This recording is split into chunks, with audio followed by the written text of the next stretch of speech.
Hola, ¿qué tal, jóvenes? Buenas tardes. Bueno, vamos a seguir trabajando con nuestras clases de manera virtual a través de estos pequeños videos que estamos haciendo para ustedes con la información de los diferentes temas de nuestro programa. Pues bueno, el día de hoy vamos a trabajar con los trastornos emocionales más comunes. Recordemos que venimos trabajando ya desde clases anteriores con el tema de las emociones. Empezamos a ver qué eran las emociones, las formas en las que se presentaban las emociones, tipos de emociones. Vimos también un poco de inteligencia emocional, nos habla sobre el manejo de nuestras emociones. Posteriormente pasamos a lo que son las teorías de las emociones. Entonces ahora nos toca ver estos temas o este tema que son trastornos emocionales. Dentro de los trastornos emocionales, pues bueno, solo vamos a ver algunos, los más comunes o de los que regularmente hemos escuchado. Vamos a empezar en esta sesión con el trastorno de la ansiedad.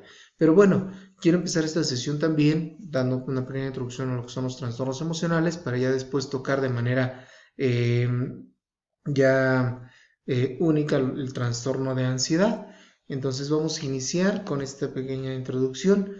Pues bueno, los trastornos emocionales, como nos manejan esta definición, es que en condiciones normales todas las personas experimentan fluctuaciones en los estados de ánimo. ¿Qué son las fluctuaciones? Pues cambios de mayor o menor intensidad en función de las características y circunstancias personales.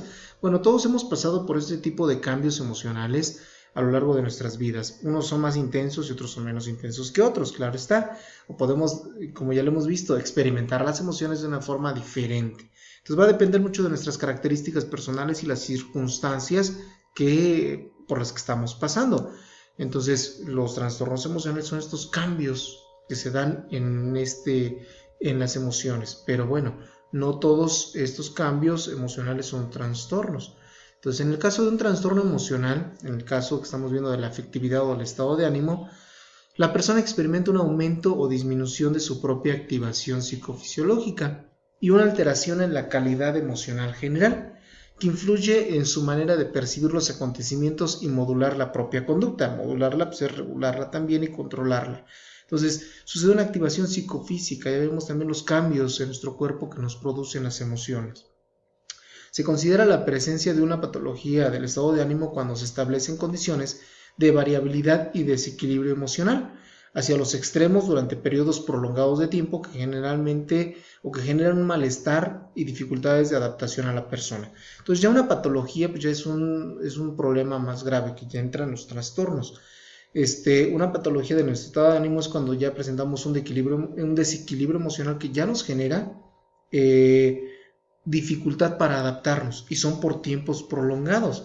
O sea, no porque hoy esté triste quiere decir que tengo ya un trastorno o que tenga depresión. O sea, simplemente lo que se tiene que ver es esto, o sea, cómo afecta o cómo nos afecta a nosotros y si son por tiempos prolongados y si esos tiempos o si esas situaciones ya están afectando mi vida diaria, la forma de adaptarme. Pues bueno, eso son una pequeña introducción a lo que es, por qué se denominan trastornos emocionales. Cuando ya, como nos dice esta última definición, se convierte en una patología. Ajá, cuando ya nos afectan realmente por un tiempo prolongado y ya nos impide o nos trae dificultades para adaptarnos o relacionarnos. Vamos a empezar con el trastorno de ansiedad que nos marca su programa. Pues bueno, ¿qué es la ansiedad? La ansiedad es una reacción humana natural que afecta a la mente y al cuerpo.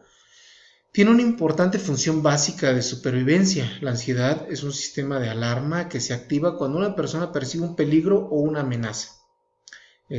Cuando el cuerpo y la mente reaccionan al peligro o a la amenaza, una persona siente sensaciones físicas de ansiedad. ¿Cuáles son? Cosas como la aceleración de un ritmo cardíaco, respiratorio, tensión muscular, las palmas de las manos sudan, el malestar en el estómago, el temblor en las manos y piernas. Estas sensaciones son parte de la respuesta del cuerpo de huida o lucha. La ansiedad también puede describirse como un sentimiento de inquietud, nerviosismo, preocupación, temor o pánico por lo que está a punto de ocurrir o puede ocurrir, mientras que el miedo es la emoción que sentimos en presencia de una amenaza. La ansiedad es una sensación de peligro, problema o amenaza que está por suceder. Entonces, esta última parte donde dice que ansiedad pues es un sentimiento de inquietud, nerviosismo, preocupación. Entonces, todos en su momento hemos sentido cierto nivel de ansiedad. Cuando a lo mejor viene un examen o algo importante lo va a pasar, pues sentimos ese nerviosismo, esa inquietud, y claro que sentimos toda la parte fisiológica, malestar en el estómago, nos tiemblan las piernas. Entonces esa parte es la ansiedad. Entonces sí hay que ir distinguiendo bien esta parte. Los sentimientos de ansiedad pueden ser leves o intensos, o inmediatos entre ambos intermedios, entre ambos extremos, dependiendo de la persona y de la situación. Ya lo habíamos mencionado, todas las emociones va a depender de la persona, no todos vamos a percibir las emociones de la misma manera, o las situaciones que generan emociones de la misma forma. La ansiedad leve puede sentirse como una inquietud o nerviosismo, lo que yo les he dicho, todos hemos sentido esta parte, una ansiedad leve. La ansiedad más intensa puede sentirse como un miedo, terror o pánico. Eso ya entra en otra parte, en otro nivel más elevado. Entonces, la preocupación y los sentimientos de tensión y estrés son formas de ansiedad. También lo son el miedo escénico o la timidez ante la posibilidad de conocer a gente nueva. Por ejemplo, cuando nos toca pasar a exponer, o cuando entramos a un lugar nuevo, creemos que la gente nos está observando. Eso me genera cierta ansiedad, nerviosismo por conocer a gente nueva. Es natural que ante situaciones nuevas, desconocidas y que se suponen un desafío, se produzcan sentimientos de ansiedad y nerviosismo. Tener que enfrentar un examen, lo que yo les comentaba, una fecha especial o una presentación importante para la escuela, una exposición, puede desencadenar una ansiedad normal. Aunque estas situaciones no representen una verdadera amenaza para nuestra seguridad, pueden hacer que alguien se sienta amenazado por la posible tal vez vergüenza, si me equivoco me van a criticar, preocupado por cometer un error, por adaptarse a la situación, por atrancarse con las palabras, trabarnos, ¿no? O sea, es normal, pero pues a nosotros nos preocupa, por ser aceptado o rechazado, o por perder meramente el orgullo. Entonces, a veces no solo son o se presenta la ansiedad en situaciones de amenaza real, sino que también puede suceder ante ciertas situaciones que a lo mejor para otros son muy sencillas, para algunas personas les genera una ansiedad o nerviosismo intenso. Sentir ansiedad de modo ocasional es una parte normal de la vida. Sin embargo, las personas con trastorno de ansiedad con frecuencia tienen preocupaciones y miedos intensos, excesivos y persistentes sobre situaciones diarias. Eso es lo que ya distingue la patología, un trastorno de ansiedad, preocupaciones y miedos intensos. En ocasiones, una gran mayoría de las partes sumamente excesivos y persistentes en situaciones diarias, constantes, o sea, prácticamente todo el tiempo. Con frecuencia, en los trastornos de ansiedad se dan episodios repetidos de sentimientos repentinos de ansiedad intensa y miedo o terror que alcanzan un máximo en una cuestión de minutos. Por ejemplo, como los ataques de pánico. O sea, estamos bien y de repente se viene un ataque de pánico, o sea, vas de la calma a la intensidad total. Estos sentimientos de ansiedad y pánico interfieren con las actividades diarias. Se considera ya un trastorno o un problema cuando ya interfieren con tu vida diaria, cuando ya no te dejan actuar de manera normal. Les digo, todos hemos sentido ansiedad en cierto punto, pero no ha impedido que realicemos una actividad. A lo mejor me da miedo hablar en público, pero trato y lo hago. O ese día a lo mejor no pude, pero a otro día sí puedo. Pero ya cuando es persistente y ya afecta mi vida, pues entonces ya se convierte en una patología o en un trastorno. Son difíciles de controlar, como nos dice aquí, son desproporcionados en comparación con el peligro real y puede durar un largo tiempo. O sea, a veces algo pequeño, una persona con ansiedad la puede hacer esa situación muy grande o muy drástica. Los trastornos de ansiedad se encuentran entre los problemas de salud mental más comunes. Afectan a personas de todas las edades, incluidos los adultos, niños y adolescentes. Hay muchos diferentes tipos de trastornos de ansiedad, con síntomas diferentes. Sin embargo, todos tienen una cosa en común. La ansiedad se presenta con demasiada frecuencia, es demasiado intensa, es desproporcionada respecto a la situación del momento e interfiere en la vida diaria de la persona y en su felicidad. Esto lo he estado repitiendo un poquito porque quiero que les quede clara esta parte. Un trastorno de ansiedad, como nos dice, ya se presenta muy frecuentemente. Es demasiado intensa la sensación o la emoción, es desproporcionada respecto a la situación, y ya interfiere con nuestra vida diaria. A veces la ansiedad crea una sensación de fatalidad y de aprensión que parece producirse sin ninguna razón. Es habitual que en los que sufren este trastorno de ansiedad no saben qué está causando las emociones, preocupaciones y sensaciones que tienen. ¿Sabes? Ni siquiera son conscientes de la situación real o por qué se están sintiendo de esa manera. Existen varios tipos de trastornos de ansiedad. Vamos a ver solo algunos de los trastornos de ansiedad más comunes. Por ejemplo, la ansiedad generalizada. Este común trastorno de ansiedad hace que una persona se preocupe excesivamente sobre muchas cosas. Alguien con ansiedad generalizada se preocupa excesivamente sobre la escuela, sobre la salud, la seguridad de sus familias y por el futuro. Puede que siempre piense en lo peor o que lo peor puede ocurrir. Entonces, la ansiedad generalizada pues, es una persona sumamente preocupada, ¿no? O sea, que siempre está pensando, tal vez a lo mejor en la escuela. Ahorita a lo mejor todos estamos atravesando por cierta ansiedad por nuestra salud.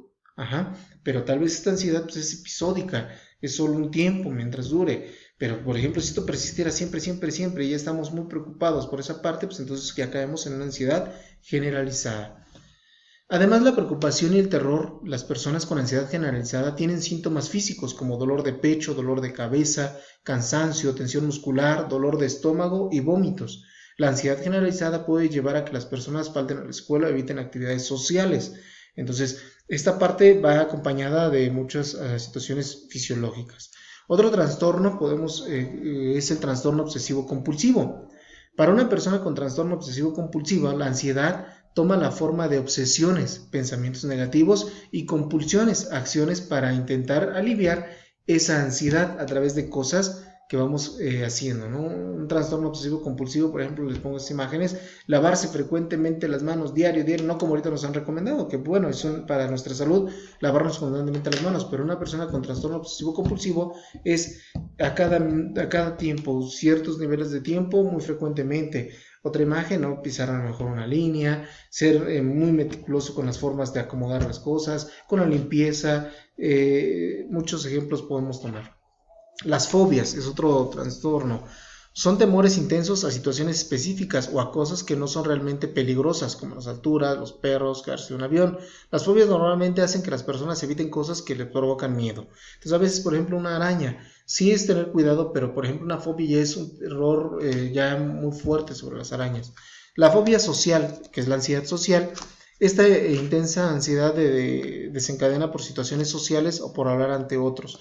Sienten ansiedad al estar con otras personas y hablar con ellos, que nos puede llevar al mutismo selectivo. Por ejemplo, provoca en los niños y en algunos adolescentes que tengan demasiado miedo para hablar con ciertas situaciones o para ciertas personas. Entonces, ustedes vieron el programa de Big Bang Theory, había un personaje que no podía hablar con las mujeres. Ese es el mutismo, una parte del mutismo selectivo. Agorafobia es un tipo de trastorno de ansiedad en el que temes a lugares y situaciones que pueden causarte pánico o hacerte sentir atrapado, indefenso o avergonzado. A menudo intentas evitar estas situaciones o lugares que para ti te provocan esta situación de ansiedad y por eso evitas ir a esos lugares. Aquí tenemos una imagen de las fobias. Otro es el trastorno de pánico. Implica episodios repetidos de sensaciones repentinas de ansiedad, miedo o terror intenso que alcanza un nivel máximo en minutos, como un ataque de pánico. Ajá. O sea, los ataques de pánico, recordemos que es un miedo sumamente excesivo y estás sumamente tranquilo y ves algo que te genera el pánico, entonces tu emoción y tu reacción fisiológica se va a tope y de ahí se desencadenan otras situaciones. Trastornos de ansiedad por separación. Este es un trastorno muy común en la niñez, se caracteriza por una ansiedad que es excesiva para el nivel de desarrollo del niño y que reacciona hacia la separación de los padres o las personas con las cuales él está constantemente. Entonces, esta sensación, este trastorno, pues bueno, implica esa parte, temor o una ansiedad excesiva por separarme de una persona. Le digo, es muy común en los niños porque están constantemente con los padres o con su cuidador. Por ejemplo, cuando entran al preescolar, se da esta situación. Pero bueno, esto es normal a veces cuando es una primera vez, pero cuando ya es muy constante, puede ya ser un trastorno de ansiedad por separación. Es normal cuando en los primeros años, pero ya después se complica. Bueno, hasta aquí vamos a terminar. Necesito que hagan de esta parte un pequeño resumen sobre lo que hemos visto hasta el momento.